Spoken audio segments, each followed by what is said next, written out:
Hey everyone, welcome to The Explainer. Right now, literally as we speak, a massive paradigm shift is completely rewiring the very foundation of global money. Today, we're unpacking a dual revolution. On one side, you have this bottom-up grassroots movement called decentralized finance, or DeFi, and it operates entirely without traditional banks. But then on the exact opposite side, you have a top-down institutional response, central bank digital currencies, or CBDCs. This is where monetary authorities are taking that exact same blockchain technology to build programmable, state-backed money. We're going to dive into both of these massive forces today and see exactly how they are transforming the financial world as we know it. Here's how we're going to break it all down today. We'll start with the traditional banking bottleneck, look at the explosive rise of DeFi and its real-world impact, and then pivot to central banks and CBDCs. Finally, we'll navigate the risks, regulations, and figure out where the future of finance is actually heading. All right, Section 1, the traditional banking bottleneck and the problem with legacy systems. So, to really get why this revolution is happening, you first have to understand the old system it's trying to disrupt. For centuries, our financial system has operated on a highly centralized hub-and-spoke model. Traditional banks are essentially the ultimate scorekeepers of our economic activity. They manage the ledgers, they verify who you are, and they process every transaction. They're necessary, sure, but they are incredibly heavy middlemen. Because we rely on all these centralized middlemen, moving money globally, especially across borders, faces ridiculous delays. Confirmations from all these different intermediaries requires sequential information transmission procedures before a settlement is actually treated as final, which is basically a fancy way of saying every single middleman has to double-check the math, one by one, before the money settles. This means painfully slow cross-border transfers, super high operational costs, and ultimately a system that leaves a huge portion of the global population totally unbanked just because it's too expensive or complex to serve them. Which brings us to Section 2, the rise of DeFi, the bottom-up revolution. This is the grassroots alternative.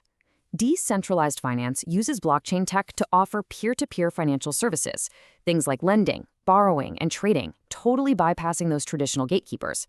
Instead of a bank manager processing your loan, it's done directly on a public blockchain ledger that's maintained by a decentralized network of computers. At the absolute core of this programmable money revolution is something called a smart contract. A smart contract is simply self-executing code that automatically carries out the terms of an agreement the second specific conditions are met. It completely eliminates the need for a trusted third-party intermediary.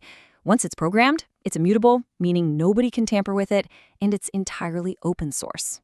Honestly, the best way to think about a smart contract is just like a vending machine.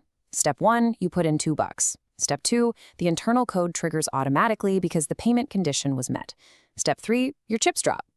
There's absolutely no human intervention, no bias, and no bank teller needed to approve the snack run. This is exactly how smart contracts effortlessly automate complex financial transactions. Moving right along to Section 3, DeFi in the real world and escaping fragile systems. It's easy to write this off as just some quirky tech experiment, but for everyday people in developing nations, it is a literal lifeline. By 2030, estimates show that 59% of the world's poorest will live in fragile state settings, dealing with political instability, corruption, and hyperinflation. For them, DeFi is an active escape hatch from ineffective financial systems. Massive macroeconomic failures are driving serious adoption here. Just look at Lebanon's economic crisis. This was a country once known for a super robust financial sector, but recently, the state and central bank essentially went bankrupt, bringing on these severe withdrawal restrictions. Imagine waking up and not being able to access your own savings.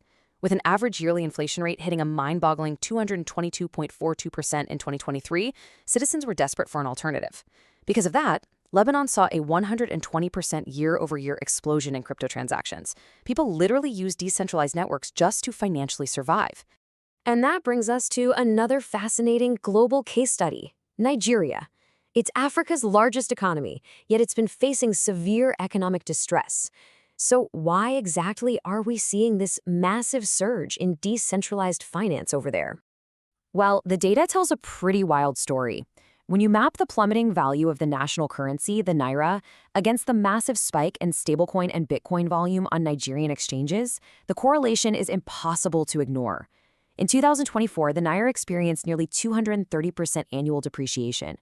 So what did Nigerians do? They increasingly turn to crypto as a hedge against total economic collapse. They're using DeFi for savings, remittances, and peer-to-peer commerce just to protect whatever purchasing power they have left. And listen, it's not just about dodging hyperinflation, it's also about dodging the ridiculous friction of legacy systems. 11.48%. That is the staggering global average it costs just to send a traditional bank remittance. When families send money across borders to their loved ones, that traditional hub and spoke system takes a massive unearned cut as the money bounces through a long chain of intermediaries and foreign exchange brokers. Now compare that massive percentage to this number. $5. That's it. That is the dramatically lower cost of sending a $500 remittance using advanced DeFi networks. Because these Layer 2 protocols sit on top of standard blockchains, they process transactions faster and cheaper. By leveraging this tech for on-chain trading and settlement, you completely bypass the slow, painfully expensive traditional markets. When you stack up all those fixed and variable fees from traditional banks and money transfer operators, they eat up a huge chunk of your money. But with DeFi solutions, that cost basically shrinks down to nothing.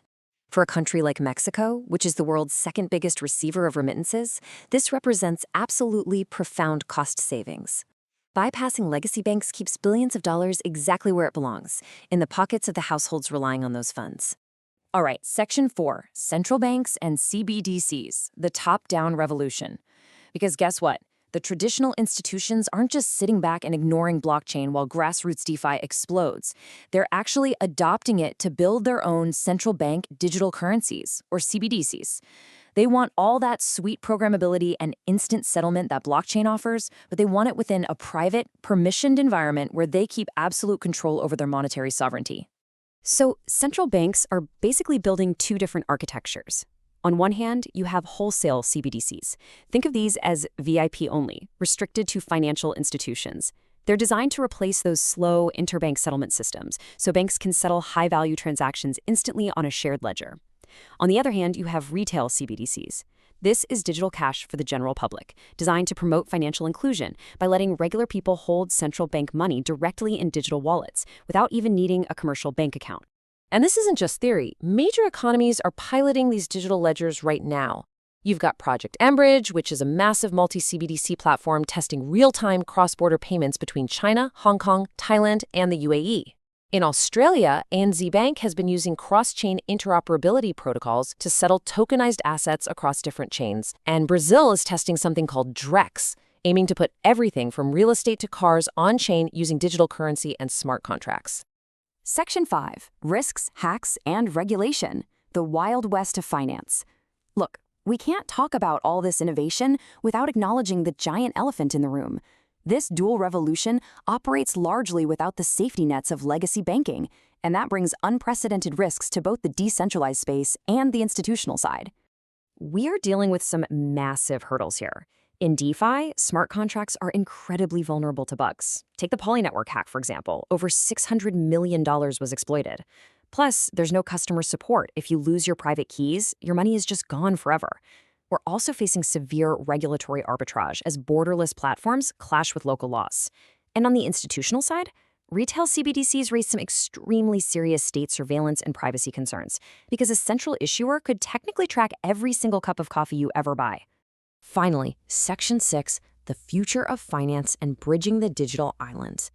With all these different public DeFi blockchains and private central bank ledgers being built globally, we face a very real danger of creating a fragmented, siloed financial system.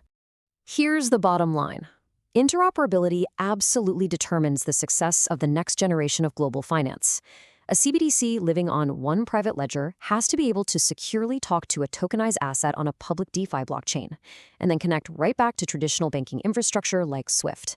This is why unified infrastructure layers, like cross-chain protocols, are so crucial. They act as a universal translator to securely bridge all these digital islands together. Which really leaves us with one massive lingering question. As the entire foundation of global finance gets rebuilt in real time, will the future of money be defined by the open, grassroots vision of DeFi, or is it going to be tightly controlled by the top-down ledgers of central banks? It is a total clash of paradigms, and whoever wins is literally going to define how you earn, save, and spend your money in the future. Thanks so much for hanging out with me on this explainer. Keep learning, and I'll catch you next time.